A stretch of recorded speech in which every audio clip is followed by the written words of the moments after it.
Hey everybody, welcome to Questionable Lock. My name is Taylor Stahl. My name's Carson Marsh. I'm Sebastian Itachi. Insert dramatic pause. Okay, so this week we're gonna start off talking about some football, some Thursday night football tomorrow, Thanksgiving, Texans versus Lions. Not that exciting of a game to be on Thanksgiving, but here we are. Terrible Thanksgiving game. But Texans -3 actually right now against the Lions. Both teams are like 3-6, 4-6. Both teams have head coaches that probably won't be on the team next year. Both teams have quarterbacks that seem too good for their teams. And here we are. We're at -. Happy Thanksgiving.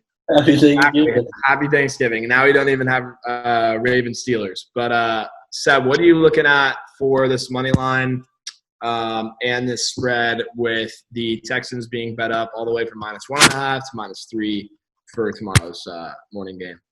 Well, I'm not sure if you watched any of the Lions game last week against the Panthers. They lost 20-0. Just terrible, man. One of our family friends is from Detroit, big Lions fan, so I like to check in on them. And just, I mean, Matt Stafford has been, under how should I say this? They don't give him enough, obviously. Matt Patricia this year has been just terrible. It doesn't seem like they have any flow. Offensively, defensively, I think they're like the 29th best pass defense or something like that. They're basically not playing well. Texans coming off a win last week against the Patriots, and we know that they're, like you said, they're not that bad. John Watson obviously is super good.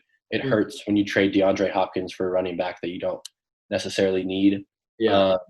But that -3 for the Texans is looking pretty good in my eyes. I just don't know if I can trust the Lions at all right now. I don't know why you would. Yeah. The Lions on Thanksgiving is one of the rare times in the year that they kind of show out. That's facts. If I had a record sheet, I would probably lean Lions, but I'm going to probably take Lions with the points. Like you said, the Texans are definitely favored to win this game because their bad record does not indicate the type of talent they have as a team. And that kind of opens the discussion to our wins a quarterback statistic, because obviously Deshaun Watson is a great quarterback. He's just on a terrible team.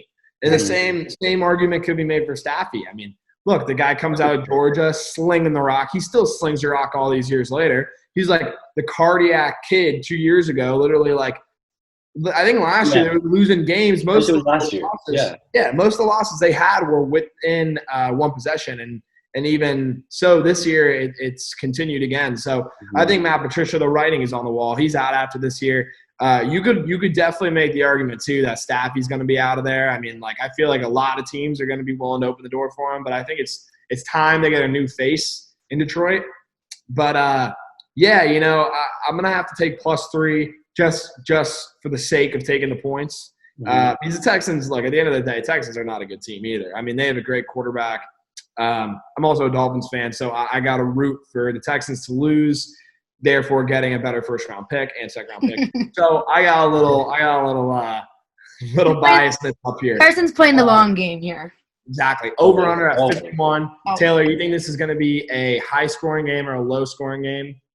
I mean, although I do usually stick with the, real men don't bet on the under, I would probably bet on the under on this one just because actually it depends. I think that it's either going to be a very low scoring game or a very high scoring game, just depending, like on you said, if the Lions do have a Thanksgiving game that they are known to have, maybe it'll be a more over type of situation, but I would honestly probably take the under on this. I'm honestly just super upset and underwhelmed by the fact that the Steelers game got postponed. I was really the fact that this is my Thanksgiving game is or at least one of the other ones, just super upsetting to me. So I don't even want to think about it in the first place. It's also at 9:30 our time. I don't know. Who's watching football at 9:30? I don't eat till at least 4. So on Thanksgiving. Wait, speaking of Thanksgiving, do you guys do any football things with your families on Thanksgiving, with regards to who wins, blah blah blah? Nothing about who wins, but yeah, we definitely do some little two-hand touch football in the backyard. Okay. Gotta get the old American patriotic experience out there for Thanksgiving. Right. My family always does this thing every year where we make a huge spreadsheet basically and it's a bunch of little boxes, and it's like Super Bowl. we do it by each quarter, and like you can put $10 in, and you get 10 boxes on what the score is going to be like in each game and each quarter. And that's usually like super fun. It's like probably the only type of betting I ever done and will ever do on sports. So we can hope that this week that Taylor wins some money, because she usually doesn't. But I love that tradition. That honestly gets me so. That is going to give me an incentive to want to watch this game. That's what I'm going with this. So you said our Thanksgiving game. So actually, the real Thanksgiving game, you can say, is another shit show of a match. Dallas Cowboys. Exactly. I don't even know. Second in their division versus the other team, second in their division, tied with the Giants, second team in division. They also have, 9 combined wins between the 3 teams tied for the second spot. The NFC East, the most embarrassing division in football history in my 21 years of existence. Ever. Somehow the Cowboys are -3 against Alex Smith and his turbo robotic legs and arms and whatever he has to stand on nowadays.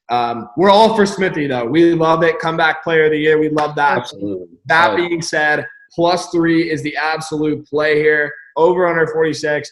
Maybe you lean under, maybe you leave over. But, it's Thanksgiving. Got to be thankful for the Washington football team this year. And as a disclaimer, Questionable Lock does not support the genocide of Native Americans, but we do love Thanksgiving. So, Seb, Taylor, what are you guys thinking about the points here? Moneyline, I think, is a +135, +140 for the Washington football team. Let's hope they stick with that name for the rest of their existence, is what I was saying. Me too. Right. Do you see that? It's like inconsistent. Yeah, I saw that. They should at this point. It's funny. It is. Honestly, every time I see it, I think it's a college team because of the W. I'm like, oh, no. Yeah. They kind of. What do you guys think about this match? Over under wise, 46, like I said, and money line points wise. What are you guys taking? This is like a matchup between just Personally, whenever the Cowboys are involved, I do the opposite. I do whatever it is the bet against them, even though I don't bet. But you know what I mean?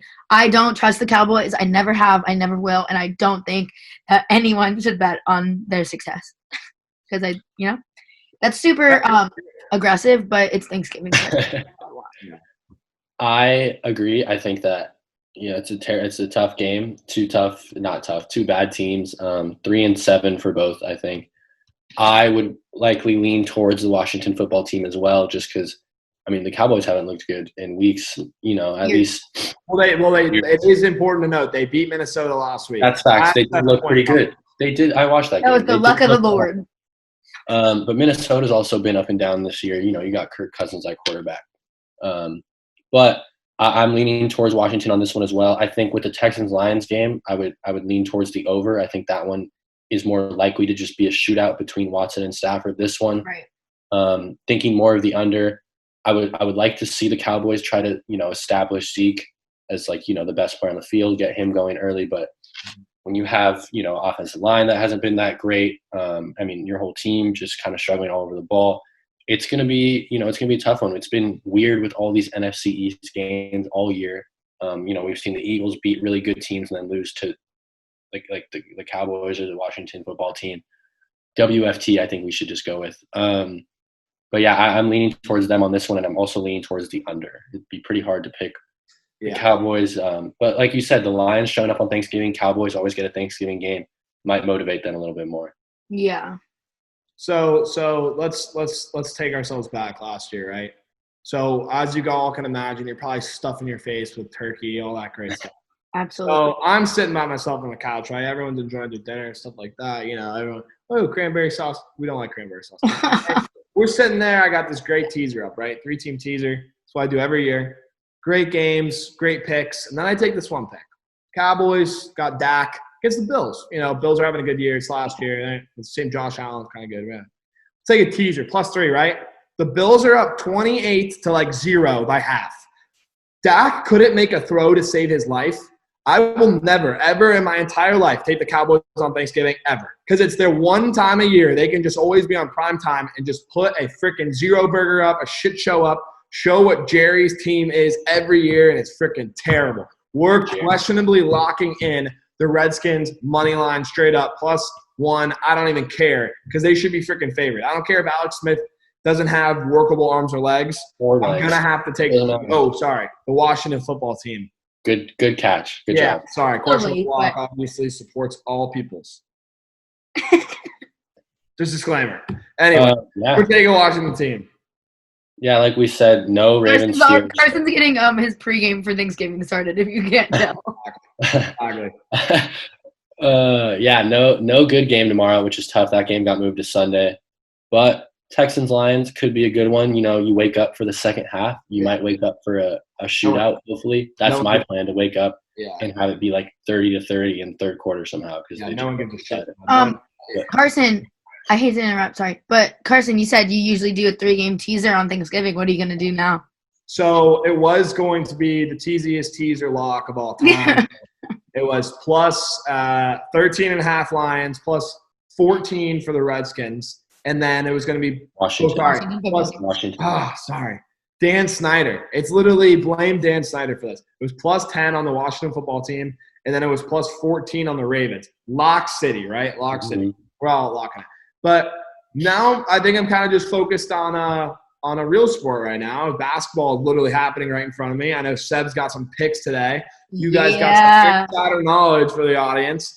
But right now, my under is getting torched in the Michigan Bowl Green game. That's tough. You know, it is tough. Live bets, unders, not a huge thing. No. But why don't you tell me about this SDSU UCLA matchup that you guys can't stop talking about before we started recording? First day of college basketball today. Woo! There's games all day. This is where I like to be. You know, on the basketball side of things. This is nice. Yeah.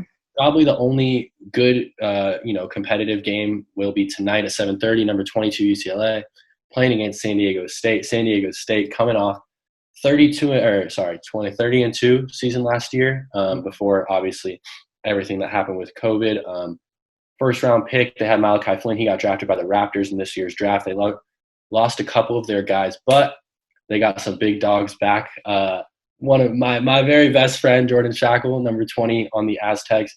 He's going to get some buckets tonight. Y'all better be watching that. Always. They're bringing back a couple guys from last year's team. At the starting lineup should be all returners, but obviously not as talented of a unit as last year. UCLA been pretty average for, 4, 5, 6, 7 years. I haven't maintained the standard of basketball odds for sure. Yeah, Mick Cronin coming in, kind of a new face. Steve Alford, terrible coach, absolutely terrible coach. So they get Mick Cronin in. He had some success was it Cincinnati or Xavier in the Big East somewhere? It was one of those two, yeah. And they're ranked early. Obviously, UCLA is going to get talent. They have David Singleton, Tiger Campbell. They got a lot of guys coming back. Jake Kyman can really shoot the ball. We haven't talked about the line even. UCLA at -3.5 tonight. It's in San Diego, obviously no fans, but definitely more comfortable game for the Aztecs playing on their home court. I'm going with the Aztecs. Extremely biased pick. Unbelievably biased pick. Extremely biased. Always biased. Unbelievably biased pick. But they're a good team. They can play in the half court. They can defend. And in these type of games where, it's the first game of the year, you haven't played against another team. You've been playing against only each other for months. It might come down to execution and being able to shoot in your own gym. I expect Jordan and the rest of them to have a good shooting night. And it's going to be a good one. I'm excited. I think it's going to be a close game. It's just going to be a little sloppy, I'm thinking. You know how it goes. Just to give you guys a little backstory, Seb was a basketball star in his past life. And this is where Seb truly shines. So get ready for some upcoming shows. This is some money makers. I don't know about this one because I don't really trust. I don't really trust. We have to see how the season's going to start out. We have to see how things are going to go. But number 20, look out for him. Real nice looking. Good guy to look at. Really nice form. About to be in the NBA next year, so just watch for that, man. But really good game tonight, regardless. CJ, what are you thinking? Obviously, you got your UCLA bias as well. So. Oh yeah, of course. I hate UCLA. Fuck love. But I actually have a question for you in the sense that San Diego State, great team last year. number one in their seeding, going into the conference or going into the tournament, I should say. Tournament doesn't happen with them having a bunch of players that aren't returning, a bunch of transfer seniors that have graduated, et cetera, et cetera. Mm-hmm. How do you think that will play into tonight's game? Obviously, I think that is probably why they're an underdog, but ESPN actually gives them like a 64% chance of winning. And I'm just wondering, how do you think that'll factor into this game? Well, like I said, obviously it's tough. Anytime you lose guys like that, anytime you lose arguably, your three best players, Malachi goes to NBA, Yanni's playing professional, I think, in New Zealand, something like that. Yeah. So it's definitely going to be an adjustment in terms of where they're getting the ball offensively every time. You don't have a guy like Malachi Flynn to just bail you out at the end of the shot clock or just get a bucket whenever he wants. They do, like I said, they got a decent amount of returners back. I believe they're going to be starting three seniors, Jordan, Matt Mitchell, and Nate Mensah. All three really good players will get I expect Matt and Jordan to both get like 15 shots each. They're going to rock with what they know so far in this first game. They got a couple transfers that came in as well. I'm sure they'll get some shots up off the bench. But, talking to Jordan and talking about the team, he's the dog this year. Matt's the dog this year. They're going to trust their seniors. And, I'm expecting good things. It's definitely not going to be probably as successful as last year anytime you start 26-0. But yeah. It's going to be a good year for them. It's going to be an important one for their seniors in terms of draft stock and all that stuff. NCAA slate, Nick Saban. Oh, did I go out? Nick Saban out again with coronavirus against Auburn. So Alabama's still a minus 24.5 favorite, which is he got it again. Apparently, but who knows if he actually got it the first time. So he didn't have symptoms. Now he has symptoms. So I don't know. It could have been a false positive. We never know. I don't think he's playing, or he's not playing, but he's coaching in the game. Still like Alabama minus 24.5. It's steep in an Iron Bowl, but they're way better than Auburn this year. Mac Jones leading in the Heisman race at this point. So also college football playoff rankings announced. We had Alabama, Notre Dame, Clemson, and Ohio State. Georgia, 2-loss Georgia is somehow at 8 above all of the pack. Your boy looked good last week. Your boy looked good last week. And BYU, Northwestern make out the rest of where some of the voting. Northwestern's 10, yeah. Northwestern's 10.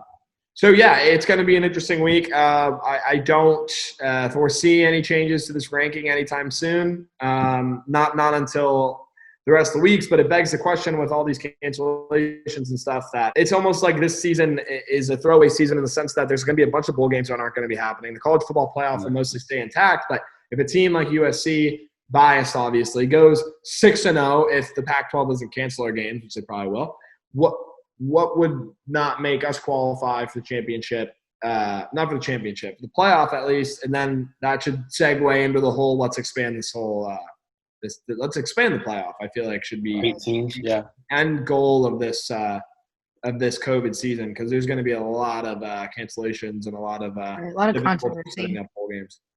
Mm-hmm. Yeah. I also wonder if the same thing's going to happen with March Madness, for example, and things like that. Oh, so, I mean, just like you guys are saying, SDSU has a game against their. So the way the basketball schedule is working is you're going to play a team twice within 3 days. Their first league game was supposed to be against Colorado State on December 3rd, and one of their players tested positive. They already canceled it. They postponed it. And it's going to be a roller coaster, just like this has been. If not probably worse because they're actually starting the season at normal time. Mm-hmm. So we'll – right in the middle of winter period. In the right in the middle of flu season. And so prayers up to all those athletes. Hope they all can stay healthy and have a good season because I feel so terrible for these college athletes and professional athletes that are just stuck in their entire career. Yeah. Anyways, thanks for tuning in, and I think we're done for the day. So. Yeah. On a happier note, happy Thanksgiving. I hope everyone has a safe and healthy Thanksgiving with their families. If it's virtually or if it's in person, Yeah. You guys can always call us. We'll have a Zoom turkey with you. No worries there. We'll probably get on the camera tomorrow and see how grateful we are for sports. Yeah. But yeah, make sure you guys know the deal. Check out the website, everythingquestionablewalk.com. Like and subscribe, and we'll see you next week. Happy Thanksgiving. Happy Thanksgiving.